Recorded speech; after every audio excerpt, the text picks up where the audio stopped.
J'ai rencontré Modis dans le cadre d'une action, le Diodé. Un an plus tard, envoyé ma candidature spontanée et ils m'ont répondu positivement et ils m'ont créé un poste sur mesure de référent d'accessibilité. Dans l'optique de pouvoir proposer à nos clients des solutions à la fois innovantes et totalement inclusives. Ça permet d'avoir une entreprise qui est plus diverse, plus énergique, plus tonique, plus ouverte vers l'extérieur. Il faut oser mettre sur son CV qu'on est en situation de handicap.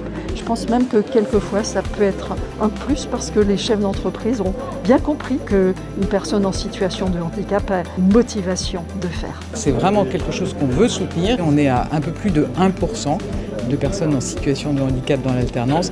Donc il faut accélérer, pour ça il faut faire connaître. Dans les CFA, on a un référent handicap, on a des aides plus importantes pour les centres de formation des apprentis, on a des aides pour les entreprises et puis des belles réussites d'entreprises qui se sont déjà engagées. L'alternance est passée de 3000 jeunes à plus de 6100 jeunes en situation de handicap en apprentissage. Que derrière le contrat d'apprentissage, eh bien peut-être ça peut déboucher sur une embauche. Oser l'apprentissage, oser l'emploi en milieu ordinaire. Ce que je préfère faire, c'est la pâte de tous les pains de cette boulangerie. Au début, j'étais vraiment très stressée par ce travail. Et au fil du temps, je me suis attaché à mes collègues et à mes tuteurs, comme si je faisais vraiment partie de l'équipe. Ils travaillent aussi bien sur les lambda, ils parlent de plus en plus aux gens, il est de plus en plus ouvert. On a poussé Pierre pour pouvoir faire un retour envers ses collègues. Au départ, il n'avait pas tous ces outils-là. Donc on l'a accompagné le mieux possible avec l'aide de l'école, qui sorte le meilleur de lui. Moi j'ai toujours pensé que Pierre avait sa place dans le milieu ordinaire. C'est pas facile, ça demande beaucoup d'adaptation pour la personne. Lui il le veut, il le souhaite. Et nous, on a juste à tout mettre en œuvre pour lui permettre de le faire. Et quand les adaptations sont faites, on parle de performance. Et quand on dit que justement la performance sociale est aussi équivalente à la performance économique, on voit que là, on a une transformation complète de la vision du handicap au sein de l'entreprise. Il faut lever les freins au sein des entreprises sur parfois, ils nous l'ont dit, c'est difficile, c'est compliqué, il va falloir adapter. Non, ça peut être très simple à partir du moment où c'est tout simplement anticipé.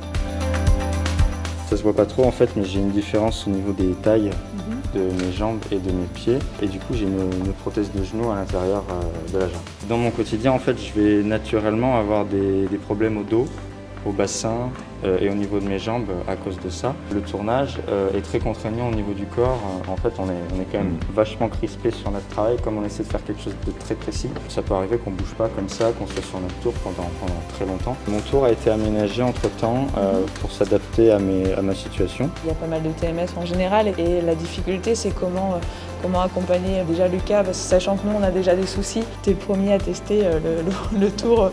La première version du tour ergonomique. Le nombre de fois où les adaptations après ont été généralisées pour le bien commun, pour la santé au travail, pour diminuer les troubles musculo-squelettiques, c'est indéniable. Et c'est donc tout l'enjeu de porter des politiques RH inclusives qui se voient. Cette formation va nous permettre de nous conduire jusqu'à la Coupe du Monde en 2023.